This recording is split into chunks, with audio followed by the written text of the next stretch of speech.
Well, we're back here on the 80s at 8 with a very, very special guest. LeRoy Wolfgramm, a founding member of the Minnesota-based group The Jets, had 5 top 10 hits in the 1980s and have just given people so much joy through the years. We're so happy to have you on today, LeRoy. Thanks so much for joining the 80s at 8. Hey, I'm excited to be here now today. Absolutely. Yeah. So today, with the interview today, our special kind of theme is we are playing music from bands or duos from with having to do with families, so different families, and you obviously fit into that theme so well. You had, if I'm not mistaken, 16 brothers and sisters. It's actually 17, but you're off by one. But 17 of us, 10 sisters and 7 brothers. Yeah, that's awesome. So, and you're the oldest. So, tell me a little bit. What's that like of being the oldest of 17? What's that like? It's amazing. You know, my parents are first immigrants from the islands of Tonga. You know, when they got here, I was just a baby. I came in my diapers. And so, we got here, we moved to the Salt Lake area. And, my parents were, go-getters and saw the Osmonds and the Jackson 5 on the TV. There's a lot of us to feed. My dad kind of had this idea, wait, if they can do that, why don't we start a band? So that's how that kind of got going. That's awesome, LeRoy. And did you have music going as early as you can remember? Was music a big part of your household? Yeah, my grandma had a piano. I remember a piano thing around when I was around 3 years old. But my mom, we used to have a Polynesian show. We did a lot of luau's, a lot of hulas and stuff like that. And and my dad just got some good instruments, and that's sort of how we got into the instrument part of it. So yeah. And how old were you when the band officially kind of got going? Well, I was around 11 years old. Wow. And that was when, I just started playing guitar. And, we came home one day from school, and my dad had bought a guitar, bass, drums, put it up in our living room. And, it looked great and all, but none of us knew how to play anything. So my dad, how are we going to learn? And so he kind of put me in charge. So I just I took lessons for maybe like a week, and we couldn't afford lessons, and so after that, my dad was just turn the radio on and try to figure it out with your ear, and that's what I did. I just learned off my ear, and then I taught Heine the bass, I taught my brother the drums, and my sisters, and kind of went like that. So wow, that's incredible. And again, talking with LeRoy Wolfgramm of the Jets. And when you first started, was it kind of more of a cover group, or how did you guys kind of first get started, and kind of where were you performing? Yes, we were actually that, like I said, a Polynesian group, and we were in a chain in the Midwest, in Minnesota, Iowa, and the place went bankrupt. And so we were literally stranded in the Midwest. And my dad said, let's switch. Instead of doing Hawaiian luau's, let's do top 40 music. And so that's how we got into the bar scene. We became a top 40 band, and we started performing right around the Minneapolis area.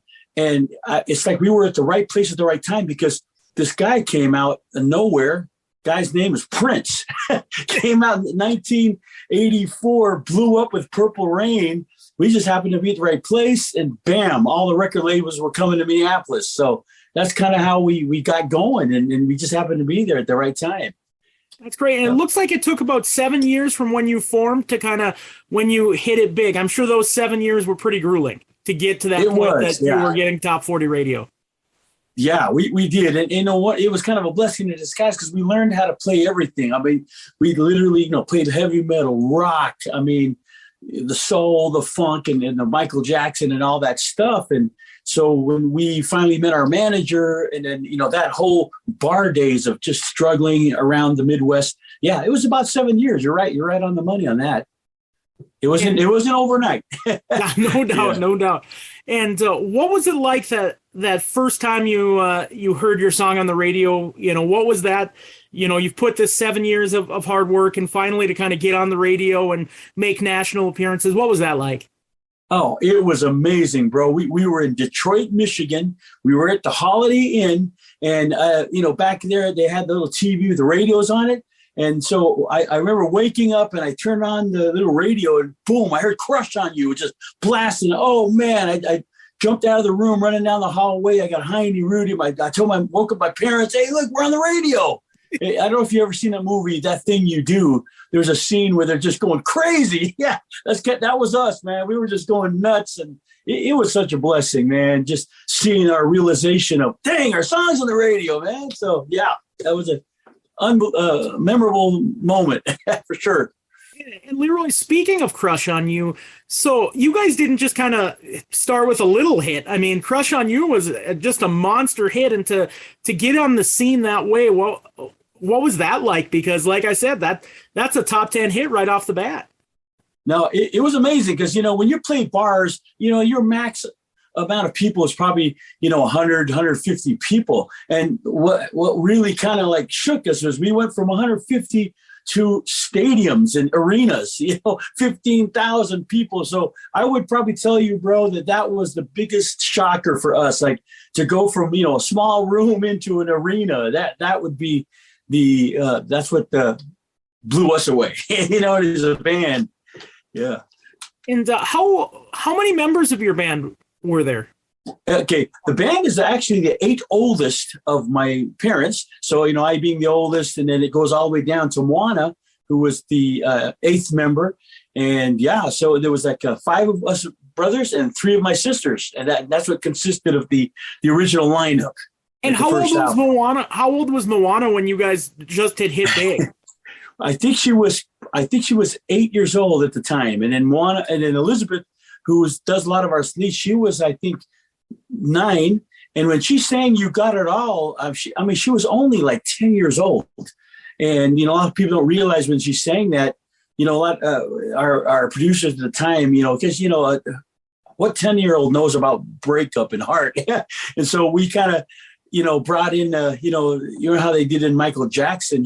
They bring in a little rat and he sang to Ben. We did the same thing, but we brought in a little puppy. So it was that's how she was able to deliver that song, because a lot of people don't realize, wow, that song is very strong and it sounds like she's got all these emotion, but she was singing it to a puppy.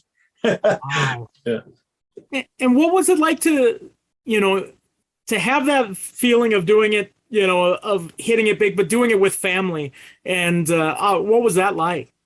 It was amazing. I mean, we all know, the rock business and touring can be crazy, drugs, sex, rock and roll, but the fact that, it was our siblings, is me, my brother, and my mom and dad were with us. So that kept, that really helped team us all down. And I thought I had a blast, man. And it was just a journey. Yeah, it was fun. You know what I mean? And being able to do it as a family, it was such a blessing for us, man. That's great. And again, talking with LeRoy Wolfgramm of the Jets, and how would you kind of describe, I mean, at that time, there weren't many family bands in the 80s. That was something popular in the 60s. It was popular in the 70s. But when you got to the 80s, you were kind of a group of your own at that time. I mean, it didn't seem like there was a lot of families that were kind of hitting the charts at that time. No, it was great because it did open up, like I said, an opportunity. We came out and then for that decade, and it was just we were happy and the honor to even do that. And so, what made us kind of stick it? We actually play our own instruments. We're not just a vocal band, but and that's what a lot of people were surprised when they come see us. All of us played, and so that was a big plus for us. And being and we're also from the islands of Tonga. We're the only Polynesian band that ever made it. So that kind of had a unique twist to it, and MCA Records kind of pushed that. And that also had a nice, intriguing part of our story, because that's really what we are. We pursued the American dream, and my parents were big on that. And yeah, so it was awesome to make it as a family. Yeah, that's totally neat. And the style of music that you guys were doing, to me, when you did it in '85, you were kind of the first to me of that sound. I mean, you kind of had the Paul Abduls come later, but to me, that sound, I mean, you guys were pretty early on what you guys did. No, it was great. I'm being from Minneapolis, and that Minneapolis sound, started to just explode across the world. You had Jimmy Jam, Terry Lewis, and all these artists. And what we actually teamed up with. I don't know if you remember a movie called Breakin'. It came out in '83 or something. Yeah, Jerry Knight and Aaron Zigman, who wrote "Ain't No Stopping Us," all those songs. They were great hip hop. A lot of the b-boys, and so. Our manager ran into them, and they wrote "Crush on You," "Curiosity," our first single, and a lot of our songs. And so that's kind of where we got our sound. And of course, they kind of mixed it with the Prince, vibe, and just that classic '80s, Minneapolis sound. They kind of, like you said, kind of spurred on with everyone else, So it was great to be a part of that trend. That's awesome. We'll talk a little bit more about the Minnesota-Minneapolis connection, but first let's get to the music. Is it all right if we started with "Crush on You"? Could you talk a little bit about that song, and then we'll play it for the listeners and come on back? Yeah, "Crush on You" was awesome. Right when we heard it, we loved it. We loved the brass parts of it. We're huge Earth, Wind & Fire fans, and so when our manager said, "What do you guys think of this song?" Goes, "Heck yeah, let's do it." And it was our first, it was a big summer hit in '86, I believe. And we actually did our national 80 city tour called the Crush Tour. And so we're still playing it to this day on stage. So we love it, man. "Crush on You," man. It's a great song, and it's the first of 6 Jet songs that you're going to hear right here on the 80s at 8. So here it is, "Crush on You" by the Jets, and we'll be back with LeRoy Wolfgramm after the song. That was "Crush on You" by the Jets, and we're so lucky enough to be joined by LeRoy Wolfgramm, and it's just always such an honor to have people who we play on this show regularly on. That's just such a thrill for me. So thank you for joining us again. Hey, no problem, man. Thank you. And so that was my co-host Craig. He has a 9-to-5 job, so he isn't able to join us today. But that was his pick, and so my pick was "Right Before My Eyes," and it's a song that wasn't a single, but to me it sounds like it easily could have been. And I don't know. You listened to your albums. You had tons of great songs. You really did. I mean, sometimes you have bands that you can tell why their singles were the singles and the rest were kind of afterthoughts. But I love your albums. And talk a little bit about the song "Right Before My Eyes." Right before, that was another awesome take. We had Rudy sing on it, and he's our dancer. And I mean, if you see the "Crush on You" video, he's the one pop locking. And so we chose him to sing "Right Before My Eyes." Again, it was one of our popular songs in our set, back in our '86 tour. Rudy just did this whole choreographer bit on it, but no, a good choice, bro. It's like I almost forgot about that song, but it's a great tune that we recorded, and one of our favorites, our live favorite ones, man. Was that on your first album? I believe it. Yes, I think it was, or if I'm wrong, it's probably the second album. I'm trying to remember. Maybe it was the first album.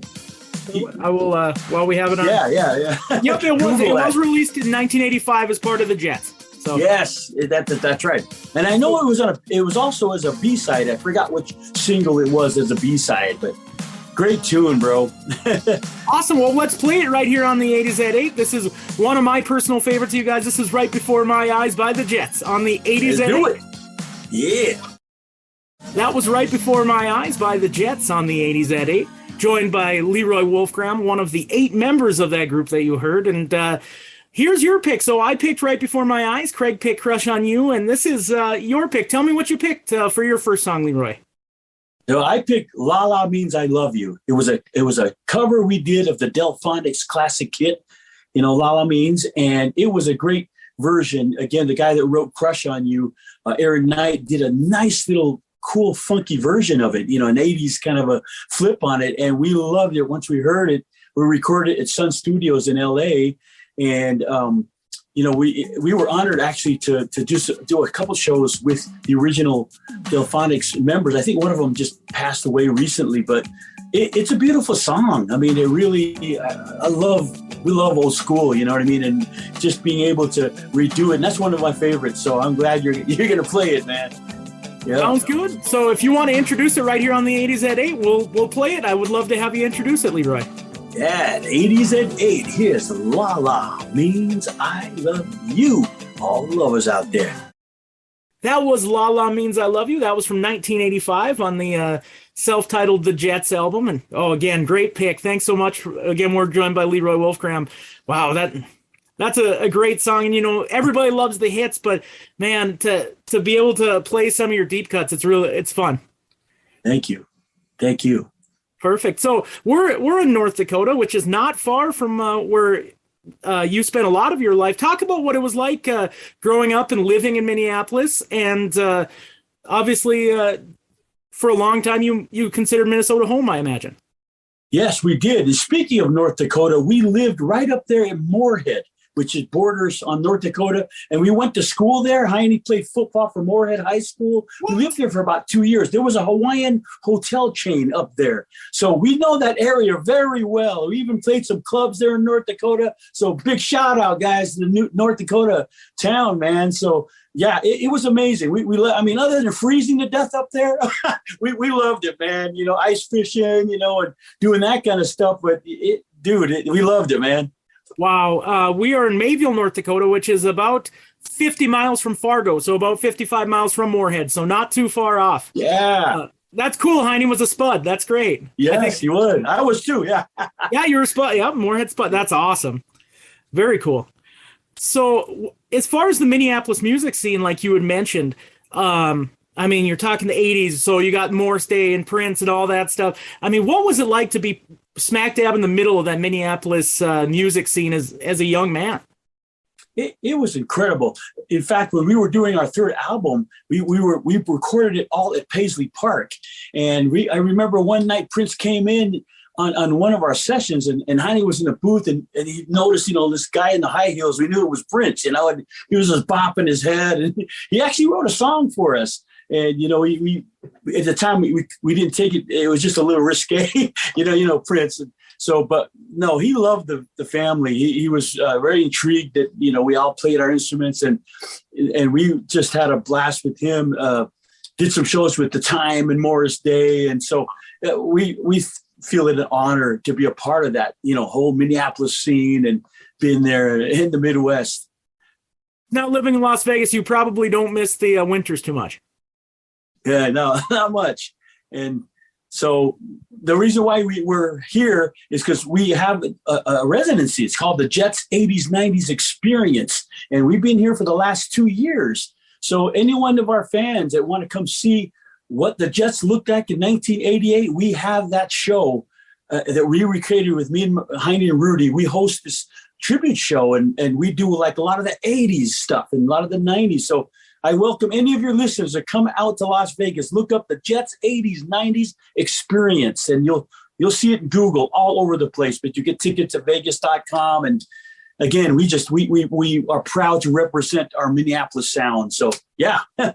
That's great. We'll talk about, we'll do a couple more songs here. And then when we actually wrap up, I want to talk even more about your show and find out a little bit more. Thank you. What viewers can, what people that visit can kind of expect. And, talking about looking at the reviews of the show, the reviews online are just fantastic. It seems like it's been going really well. It sure is. We're blessed. And thank you for that. Yeah. Thank you. That's great. Well, we are going to, again, with LeRoy Wolfgramm of the Jets, we're going to go back to another one of your picks. We're going to play another song, and you picked You Better Dance, which was from 1989, and it has maybe the beginning of a little bit different sound for the Jets.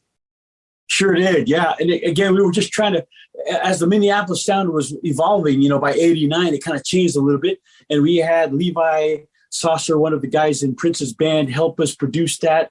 And there was another cut that we did at Paisley Park, and they released it, but it didn't quite, get traction. But it's one of my favorites, but it's a song that we did a video out in New York, and I just wanted to give that as another thing for your listeners to listen to. But it's one of my favorite tracks.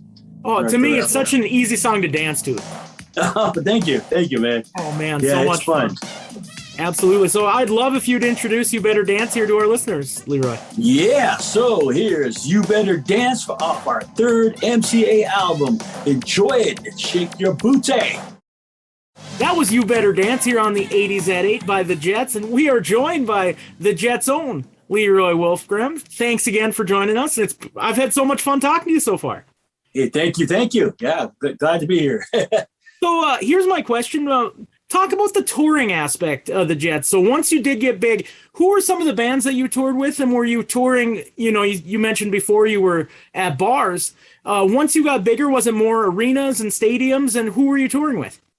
Yeah, I mean, once we got out of the Minneapolis scene, like one of our first stops was the Apollo Theater, and we had a huge show with LL Cool J, the Fat Boys, and we also did some arena shows. It was really popular in the mid '80s. It was called the New York Fresh Fest. Wow. Run DMC and a lot of these big artists, and we were so blessed to tour with all of these bands. With New Edition, and we went on our first world tour.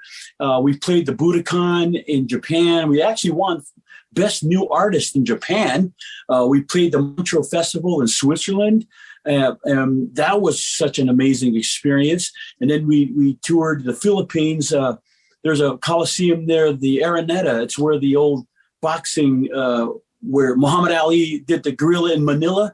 And I mean, we sold that out like 8 times. And I mean, that place fits about 80,000 people. And the Philippines was amazing, bro. And so just that whole experience of not only going all around the United States and then just going in the world, Japan, Korea. We actually did the Olympics, Korea, and that was an experience and a half. So, and then we were able to return back to our island, Tonga, and that's where my parents are from, and we were able to do a free concert for our king and queen, and we did a whole thing at the palace, and we're like the Beatles out there. You know what I mean? They actually made a stamp. It was us, the Jets, for our country. So that was such an honor, and so. Yeah, it in terms of what you're touring is amazing, bro. It really is. Do you have a favorite act to tour with? Any specific act or artist that you liked that you really enjoyed your time with? Yeah, well, we had a lot. New Shoes is one of them that we loved working with. En Vogue. There was another group. Remember what she's the I think you were alone now. Oh, Tiffany. Yeah, Tiffany. We did some tours with her, and so it was such a blessing to just rub shoulders with those that were pretty, that we all came out at the same time. And so, yeah, that would be it was a great experience. As a sports guy, I have to say the fact that you guys sang the national anthem in the 7th game of the 1987 World Series. Wow. How cool is that?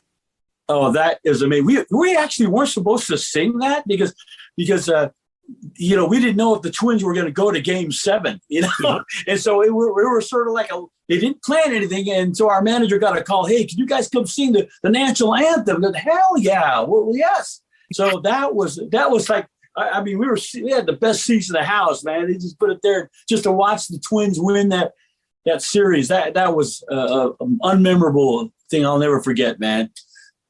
What a rush. And then you did, I believe, you also did the Stanley Cup as well, the national anthem, correct? Yeah, I think we sang on one of the games. I've done that. We've done a couple of NFL games. So we love it when we can do the national anthem, at all these sports events, bro. So that's really cool. Well, I'll tell you what, we'll do one more song. And then when we come back from the break, we'll talk more about the 80s and 90s experience that you have in Las Vegas. Thank you. Absolutely. Well, this song is actually my song choice. It was a top 40 hit, and it's I Do You. Yes. Oh, man. I just, again, and that's what, so far, all the songs we've done are pretty upbeat, and then Craig's last pick, we kind of do one of your ballads. And that's the nice thing about you guys is that you had both sides to you. You had the dance, you could do it, and then you also, like you had mentioned, you had a couple sisters that could just belt it out on those ballads. No, and talk a little bit about I Do You and how that song was kind of created and what you think of it. Yeah, I Do You was pretty exciting. We shot the video at First Avenue. That's where Prince did the whole Purple Rain, and so that was exciting to do that. And it went up, I think it was a top 20, and again it was a great song. And of course we had Rocket to You, which gave us our Grammy nomination, and then we had Make It Real, which was it was funny because when Rocket to You came out, MCA was pushing that as a single at the time, and then this radio station out of Miami starts spinning Make It Real, right? And so that thing just blows up on its own. So MCA kind of had to switch, the marketing, instead of pushing the Rocket You, which also was a top 10, they kind of had to, pivot and now make it real. And so, yeah, it was kind of it was a problem, but it was a good problem. We had two singles that were out there. So, no, it was an amazing situation, man. That's awesome. Anything else that stands out to you about I Do You? I just love that we did our first promo for that second album with I Do You. I forgot the names of the writers, but they had, right when we heard it, it was just a great cut. It's just catchy, and we loved it, man. And maybe that's why you like it, man. Oh, that's why I love it, too. And here it is on the 80s at 8. Here's the Jets with I Do You. That was I Do You by the Jets, and we are lucky enough to be joined of the oldest member of the Jets, Mr. LeRoy Wolfgramm. How you doing today, LeRoy? Hey, I'm doing wonderful, man. Excited to be here. Awesome. Now let's talk a little bit. We're talking about the past, but let's talk about the present for a little bit. Right now, you are still representing the Jets and the Jets original family band with the 80s and 90s experience. It's a residence show in Las Vegas, and you said you've been doing that for 2 years? Yeah, we actually started 3 years ago, and then the pandemic hit, and then the whole show, Vegas was basically shut down, and then we opened 1 year ago, and we've been going ever since, and it's been a blessing because Rudy called me, goes, "Hey, you need to put a show together because what's going on?" And they said, "Well, we've got an opportunity to do this show in Vegas, a residency," and so heck yeah, I said, "Yeah, let's do it," and so I put together the Jets 80s, 90s experience show. And just this year, we won the 2021 Best Family Show. We are now, I can now say we're an award-winning show. And Great. So it's very entertaining.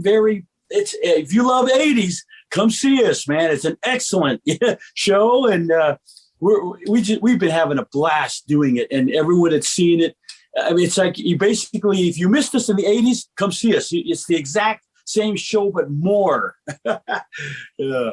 That's great. And that's Oh, keep going. No. And like if you do come out, just go to Vegas.com and look up or Google the Jets 89. You'll see it. Get some tickets. Come see us if you're in town. And that's every Tuesday and Wednesday night, correct? Yeah, Tuesday, Wednesday nights and now. And because of its popularity, we are kind of in transition to change to a bigger room. But in the meantime, just keep Googling it and you'll see the changes as we go. So we're excited, man. And right now you're at the Planet Hollywood, is that correct? Yeah, Planet Hollywood Resort, and it's at the Miracle Mile Shops. That's where we're part of the V Theater. That's Neat. Where we're exactly at, the V Theater. And so me, Heine, and Rudy, we're the three brothers that host it, and we have like my son plays the drums. I've got two other younger sisters, Juana and Elizabeth. They still do shows as well, but they're just kind of doing their thing, but we support each other, and they're doing a lot of these shows as well. Not our show, but so we're kind of parked, but we're hosted by the brothers, just so we know. And then, but no, it's been a great arrangement, man. And I'm sure just knowing your music, I'm sure it's a very high energy show. And it sounds like it has a combination of your hits and then also some other 80s and 90s classics. Absolutely. We play all the songs and of all the artists that we actually met, like Tina Turner. We warmed up for her. We do a little thing on her. We do a thing where we met Eddie Van Halen in the bathroom in one of the awards show. And so we do a little tribute to Van Halen and a lot of the rock bands that we met. We warmed up for Journey. So it's kind of telling the story through our point of view of, bands we actually worked with. So it's fun, man. And so, yes, you're going to see our hits and you're going to see the iconic hits of our era, the 80s, dude. And so you're going to see it. And if you come in town, bro, hook me up. I'll let you know, brother. I'll hook it up for you. That would be great. Well, for sure. We, just like you said, anybody that's out to Vegas, check it out. I mean, if you love the Jets and you love 80s music, it sure seems like it would be just an awesome show to check out. So, yes. Thank you. Excellent. Well, and now is the last song that we have of our show today is Craig's pick, and we're going to slow it down a little bit. We've been going upbeat with the Jets. We're going to slow it down with You Got It All, and that's one of those songs that I believe is it Elizabeth that just belts it out just beautifully. I mean, you guys do both the fast songs and these ballads just so well. And talk a little bit about that song. We love You Got It All. It was written by Rupert Holmes. He's the guy that sang, "Do you like pina coladas?" Anyway, yeah, a lot of people don't realize when Elizabeth belted that out, she was only 11 years old. And it was amazing. She actually sang that to a puppy to get those emotions out. But that's just a little backstory on that song. So, yeah, here's You Got It All, man. And is it still a song that you guys play at your shows and still a favorite? Yes. People? You come out to Vegas, we actually play that song. It's one of the songs in there. We play Make It Real, right? All the songs. But yeah, we particularly love this song. It was the first ballad hit. And it actually was our first number one on Billboard, on the AC charts. And so, I think it went to number 3 on the pop charts. But we are so forever grateful for this beautiful, beautiful song that Rupert Holmes wrote for us. Excellent. Well, thank you so much for joining us today, LeRoy. Again, LeRoy Wolfgramm of the Jets. Thank you so much for joining us. It was just a blast to relieve. Anything else you want our guests to know? I mean, a Grammy-nominated artist. Anything else you want our listeners to know about the Jets and just your whole experience in music? No, we love all the people there in North Dakota and the Midwest. Thank you for chiming in to the 80s at 8, and thank you for having me on your show. And just God bless you all.